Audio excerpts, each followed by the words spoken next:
Bueno, entonces, ¿qué es lo que tenemos acá? Aquí, como habíamos dicho, tenemos un recipiente cilíndrico de radio R que está parcialmente lleno con fluido uniforme. Esto es vital, el parcialmente lleno. De hecho, aquí hay una mala redacción. Realmente parcialmente lleno significa hasta la mitad. Eso es clave para poder resolver el problema y obtener esta expresión final. El recipiente está girando con una velocidad angular omega constante. Esto también es clave porque esto modifica automáticamente eh, el valor de la energía cinética. Determinar la altura de la superficie libre, Z en función de R, minimizando la energía potencial del fluido. Eso también es clave. Pero todo esto está relacionado tanto con esto como con esta parte que está acá. Entonces empecemos. La energía de la partícula, de una partícula en el fluido, que aquí representamos por este punto rojo, que de hecho está ubicado en el centro de masa de la sección transversal que tenemos acá, cuya vista aérea es esta que está acá, y corresponde a un pedazo de cascarón cilíndrico de espesor dr, perímetro interno 2πr y altura zr. Entonces tenemos que la energía cinética viene dada por la masa de la partícula por la velocidad recuadrada de la partícula sobre 2, mientras que la energía potencial va a ser mg z medios por lo que se explicó. Siempre se toma la energía potencial respecto al centro de masa de la sección que estoy tomando, que ya dijimos que es esta, y que coincide aquí en la mitad, puesto que la densidad del fluido es uniforme.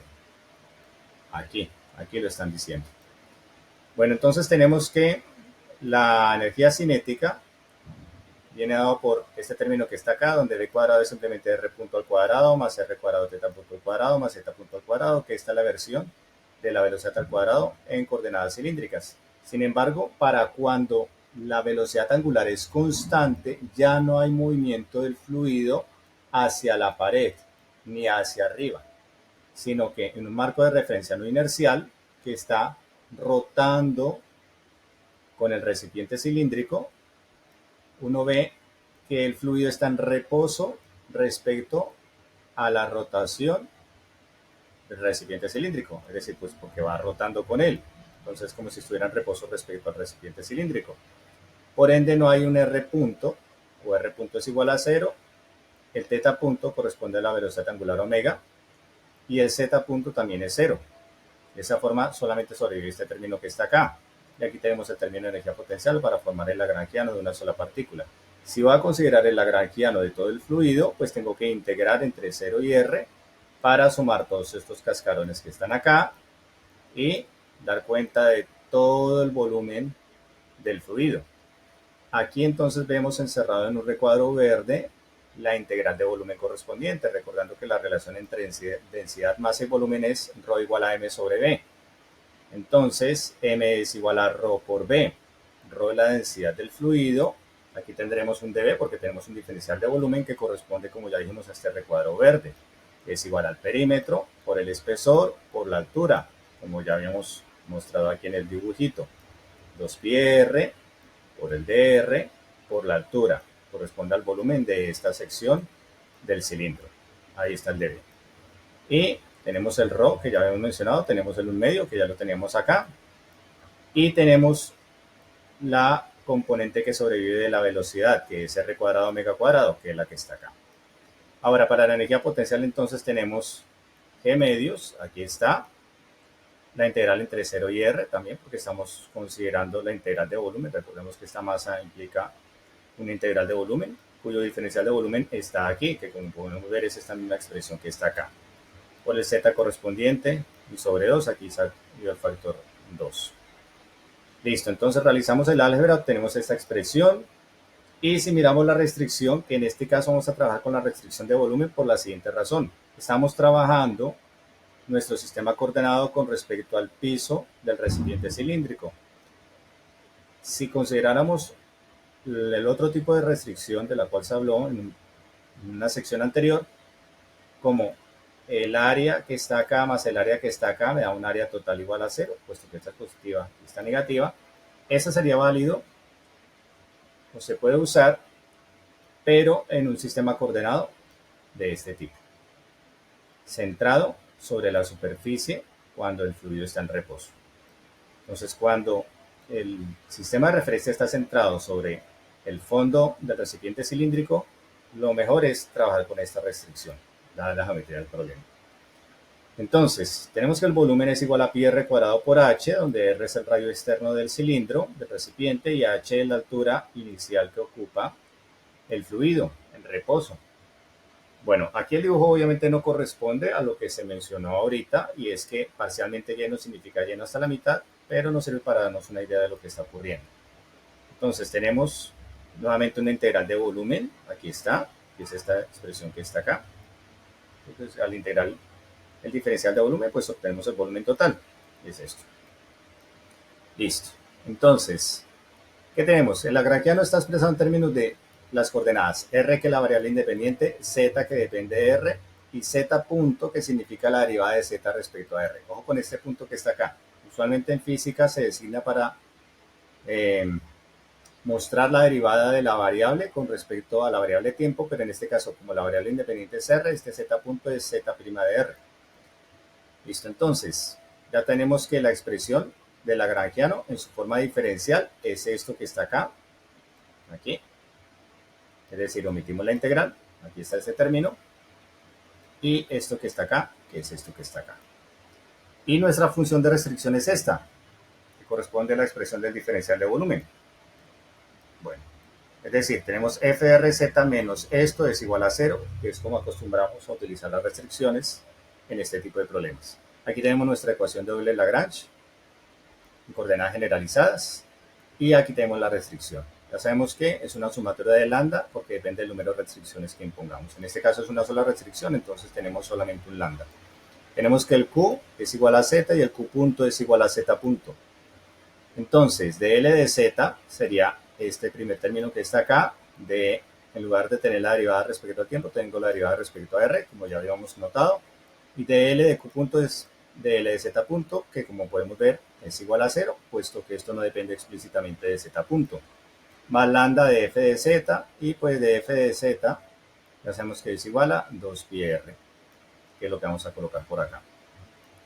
Listo, entonces aquí tenemos la versión simplificada de esta expresión, aquí tenemos los resultados correspondientes, y aquí realizamos el álgebra pertinente, despejando el valor de z, que coincide con valores que habíamos hallado previamente. Listo, entonces tenemos z en función de omega cuadrado, r cuadrado, la gravedad, una constante, el valor de lambda, que viene a ser el multiplicador de Lagrange correspondiente a la densidad y la gravedad. Apliquemos la restricción. Entonces, si aplicamos la restricción, esta expresión que está acá, pues tenemos que integrar esta expresión que está acá, que depende de z, y z ya sabemos que es igual a esto. Si reemplazamos el valor de z y realizamos la integral correspondiente, después de realizar el álgebra, llegamos a esta expresión que está acá. Entonces ya tenemos h en función de constantes. Podemos despejar entonces el lambda, que aquí resulta mucho más sencillo si comparamos directamente con esta ecuación. Tenemos esta expresión y esta expresión, y por comparación vemos claramente que para reemplazar el lambda sobre ρg es simplemente esto menos esto. Eso fue lo que hicimos acá, para obtener el valor de z en función de r y en función de constantes. Entonces aquí ya tenemos el valor de z en función de una constante, que es la altura inicial del fluido en reposo, velocidad angular de rotación, gravedad, esta es la coordenada radial, el radio del recipiente cilíndrico, la gravedad y, como dijimos, la velocidad angular. Bueno, pues aquí viene la clave del asunto. Ya con esta expresión en mano, tenemos que recordar que queremos determinar la altura de la superficie libre minimizando la energía potencial del fluido. Nosotros sabemos que minimizar la energía equivale a maximizar la energía cinética. Minimizar la energía potencial equivale a maximizar la energía cinética. ¿Por qué? Porque la energía es constante. Entonces, si una se hace mínima, pues la otra se hace máxima. Entonces, ¿cómo vamos a maximizar la expresión de energía cinética? Recordemos que la expresión de energía cinética la tenemos acá. Aquí tenemos la expresión de energía cinética. Cuando reemplazamos el valor de z, que es igual a esta expresión que está acá, vemos claramente que va a quedar una integral en términos de r, una constante y otra constante. Pero al final, cuando evaluemos entre 0 y r, eso nos va a quedar en términos de omega cuadrado y un montón de constantes. Aquí va a aparecer el omega cuadrado, aquí está el omega cuadrado, el omega cuadrado. Entonces podemos ver que la energía cinética aumenta si la velocidad angular aumenta, lo cual corresponde con nuestra intuición sobre la situación. Es decir, si esto que está acá está rotando con mucha velocidad angular, obviamente la energía cinética del fluido que está asociada a la energía cinética rotacional, va a ser mayor.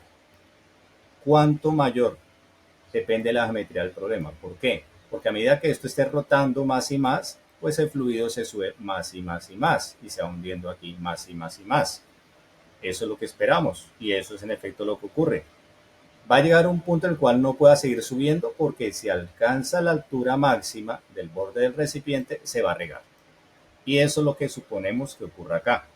Si omega alcanza la velocidad angular máxima posible, va a ser tal que z de r sea igual a 2h, donde 2h va a ser la altura total que tiene el recipiente cilíndrico. ¿Por qué lo tomamos 2h? Por esta interpretación que hicimos aquí de parcialmente lleno. Si parcialmente lleno significa hasta la mitad y la altura inicial del fluido es h, pues entonces significa que el recipiente cilíndrico tiene una altura en total igual a 2h. Por eso tomamos 2h acá. Entonces, cogemos esta expresión, reemplazamos el R minúscula por R mayúscula, aquí. Y tenemos entonces esto menos esto, la mitad de esto que está acá, porque aquí hay un 12, aquí hay un 4, que es lo que está aquí. Y lo que está aquí. Este va a ser igual a 2h y este es igual a h. 2h menos h me va a quedar h aquí, entonces me va a quedar esta expresión que está acá. Como esto es el doble de esto, pues al restar esto menos esto me va a quedar esto, es decir, la mitad de esto. Es la expresión que está acá. Si me pidieran calcular la velocidad angular máxima de rotación, la puedo despejar a partir de esta expresión. Y sería algo que queda determinado por las condiciones geométricas de la situación, del problema. Porque solamente me aparece el radio del recipiente, la altura del recipiente, bueno, la mitad de la altura del recipiente, y la gravedad de una constante. Pero centrémonos en este resultado. Listo. H entonces va a ser igual a esto.